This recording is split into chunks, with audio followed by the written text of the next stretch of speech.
Mio marito il 22 febbraio ha avuto un brutto incidente autostradale e a seguito dell'incidente ha subito una lesione midollare rimanendo tetraplegico. Nicoletta ha una vita piena con i 2 bimbi e il marito Roberto, imprenditore tessile molto noto in città, un imprenditore vero di quelli che partono da zero e riescono ad arrivare in alto.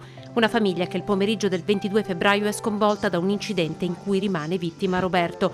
La diagnosi è infausta, lesione midollare alle vertebre cervicali. In Italia non ci sono molte speranze di recupero, per cui ci siamo rivolti anche all'estero per cercare di trovare una soluzione, un aiuto, di modo che possa recuperare quanto più possibile e tornare ad avere la vita che aveva con i suoi bambini, i suoi figli e con me.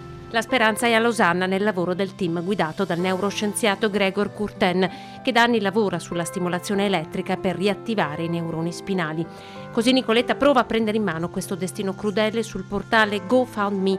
Attiva una raccolta fondi, accanto al link per aiutare la sua famiglia è raccontata la sua storia. Sono Nicoletta e il 22 febbraio la mia vita è cambiata per sempre.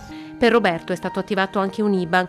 In pochi giorni l'appello di Nicoletta è arrivato lontano ed è stato raccolto da tantissime persone. Trovarsi in questa situazione è difficilissimo e mi dice sempre che sono una donna molto forte, che talvolta non si sarebbe aspettato, insomma, questa forza, ma gli dico di non mollare, cerco di dargli una speranza di modo che lui possa continuare ad avere la voglia di vivere che ha sempre avuto.